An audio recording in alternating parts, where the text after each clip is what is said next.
여러분 안녕하세요, 블랙입니다. 오늘은 달러의 가치를 나타내는 달러 인덱스로 영상을 시작해 보겠습니다. 미 연준의 공격적인 금리 인상과 함께 작년 말 달러 인덱스가 114까지 올라갔었죠. 이때는 빅스텝, 자이언트 스텝, 무슨 별의별 스텝이 유행어처럼 번지던 그러한 시기였습니다. 그런데 작년 말쯤에 파월 형이 금리 인상 속도 조절 발언을 하면서 달러가 아래로 쭉 내려왔습니다. 그런데 달러는 쉽게 죽지 않았습니다. 여전히 연준 위원들이 인플레이션은 높다고 말하면서 금리를 내려줄 수 없다는 발언을 이어가자 달러는 재차 강세를 보이기 시작했습니다. 이때 고금리의 장기화, higher for longer 이라는 말이 유행했었죠. 그렇지만 최근의 흐름이 약간은 달라졌습니다. 달러가 무언가 고점을 찍고 꺾이는 모습을 보여주고 있습니다. 최근 부분만 확대하면서 본격적으로 영상을 이어가 보겠습니다. 2023년 1년 동안 달러 인덱스 차트입니다. 11월 첫째 날 연준회의 자리에서 파월 형은 지금의 기준금리가 높지도 않고 낮지도 않은 적정하다 이러한 말을 했었죠. 더 이상 금리를 올릴 생각이 없다는 것을 우리에게 돌려서 이야기한 것입니다. 이때 제가 통화정책의 역사적 전환점을 맞이했다라는 영상을 긴급하게 제작해 드렸었던 기억이 납니다. 달러 차트를 자세히 보세요. 이때 이후로 기가 막히게 달러는 고점을 형성하면서 쭉쭉 떨어지기 시작했습니다. 그리고 나서 큰 폭의 하락이 한 번 더 나왔죠. 11월 달에 발표된 10월 달 소비자 물가 지수가 예상보다 낮게 나왔다는 소식에 다시 한번 달러는 아래로 슉 하고 내려왔습니다. 더 이상 연준에서 금리를 올릴 이유가 사라지고 있기 때문에 그동안 급하게 올라왔었던 달러가 제자리로 돌아가는 모습을 보이고 있는 것입니다. 그래서 페드 워치에 따르면 대부분의 사람들은 다음 달 연준회의에서 연준이 금리를 동결할 것이다 이렇게 베팅을 하고 있습니다. 1%의 이견도 없어요. 전원 모든 사람 100%가 금리 동결에 베팅을 하고 있습니다. 그만큼 현재의 기준금리가 고점이다에 다들 동의를 하는 것 같습니다. 물론 이것은 예상 수치일 뿐 실제 금리 인상 인하 여부는 12월달 연준회의 가봐야 아는 것입니다. 이번에는 2023년 원달러 환율 차트를 볼게요. 참고로 환율이 아래로 떨어지면 원화 강세, 환율이 위로 올라가면 원화 약세를 나타냅니다. 11월 연준회의 때 환율이 윗꼬리를 한번 달았죠. 이와 함께 쭉쭉 떨어지다가 CPI가 나오면서 추가적인 급락이 한번 나왔습니다. 그런데 달러 약세에 비해서 원화의 강세폭이 생각보다 크지 않나요? 달러가 5 정도 떨어졌다면 원달러 환율은 10 정도 떨어진 느낌이 듭니다. 유독 원화의 강세폭이 크다는 생각이 좀 드는데요. 그래서 제가 한국의 원화와 다른 나라 화폐 가치를 간단히만 비교해봤습니다. 이것은 일본의 엔화와 한국의 원화를 비교한 것인데요.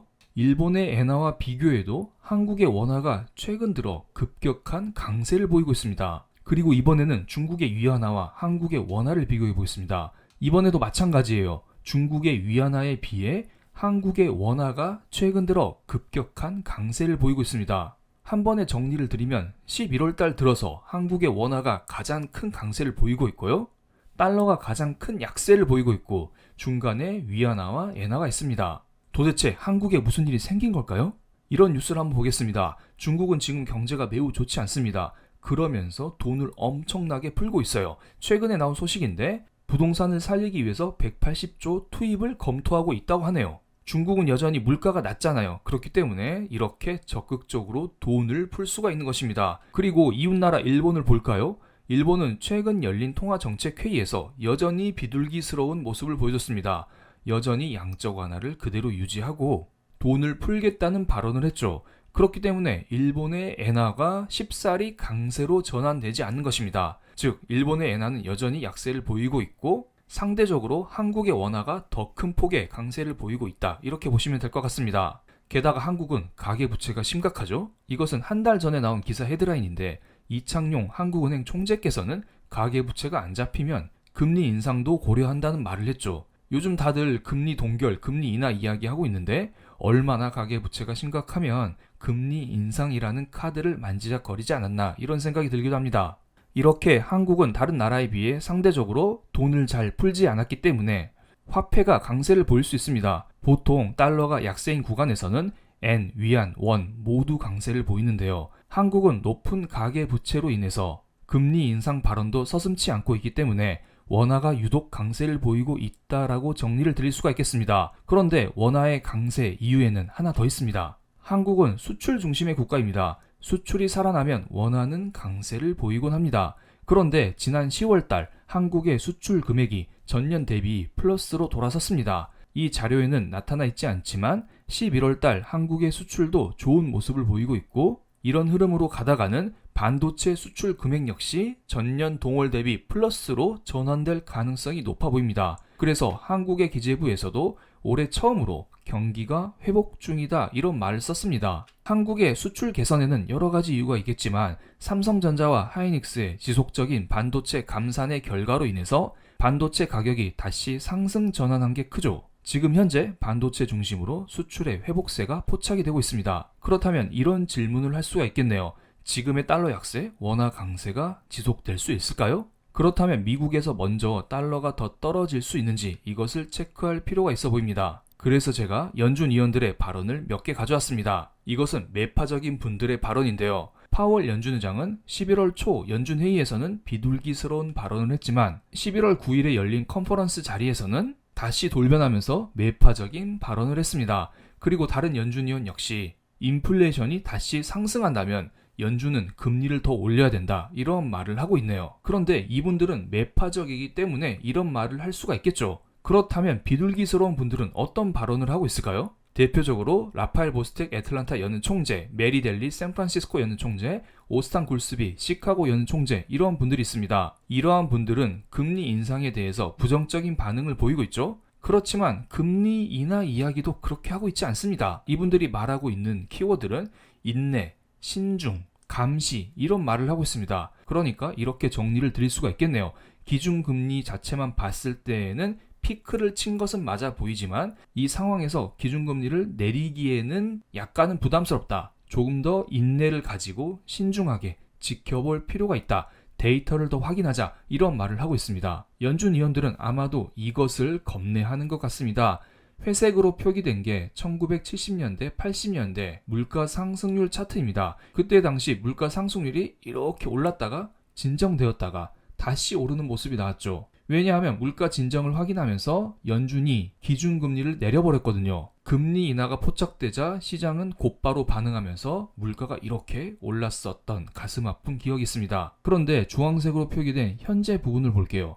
현재 부분도 물가가 꽤 내려오지 않았나요? 그래서 만약에 연준이 과거처럼 금리 인하라는 똑같은 실수를 하게 된다면 물가가 다시 한번 위로 튈 가능성이 언제든지 있어 보입니다. 그래서 연준 위원들도 이것을 걱정하고 있는 거예요. 그렇기 때문에 비둘기파 연준 위원도 쉽사리 금리 인하라는 말을 꺼내지는 못하는 것입니다. 그런데 이 상황에서 대표적인 비둘기파 위원 중 한 분인 리사 쿡 연준 이사가 심각한 발언을 했습니다. 최근 이분의 발언에 대해서 외신 기자들은 이러한 헤드라인으로 기사를 썼네요. 소프트 랜딩은 가능하지만 확실하지 않다. 리사 쿡으로 검색을 하면 이런 기사밖에 뜨지 않습니다. 그만큼 이분이 한 발언이 큰 화제가 되고 있습니다. 그래서 제가 한글로 번역된 기사를 한번 여러분께 소개를 시켜드리겠습니다. 연준 쿡 이사, 긴축 금융 환경에 따른 급격한 경기 침체에 대비하자, 이러한 기사 헤드라인이 나와 있습니다. 이분은 기본적으로 비둘기파 연준 위원이기 때문에 어느 정도 연착륙 가능성을 열어두고 있어요. 그러니까 현재 상황에서 경제가 잘 완만하게 둔화되면서 큰 위기 없이 이번 위기를 넘어갈 수 있다. 이러한 이야기를 하고 있는데요. 그렇지만 이번에는 색다른 이야기를 했습니다. 보통 연준 이사들은 경제 위기 이런 이야기 잘 안 하거든요. 그런데 이번에는 금리 인상에 의한 긴축적인 금융 환경으로 나타나는 긴장 조짐으로 저소득층 가구의 저축 감소, 소상공인 차입 비용 증가, 주택 부문의 수요 둔화 등을 제시하면서 경제 위기 가능성이 있다라는 말을 했습니다. 그만큼 현재 상황이 어렵다는 것이겠죠. 최근에 오스탄 굴스비 시카고 연은 총재가 말한 황금길, 황금 경로와는 반대되는 이야기입니다. 혹시나 만약에 이런 식으로 어느 정도 침체의 기운이 느껴진다면 달러가 재차 강세를 보일 수가 있어요. 우리가 2019년을 한번 생각해 보겠습니다. 이것은 2019년 1년 동안의 원달러 환율 차트인데요.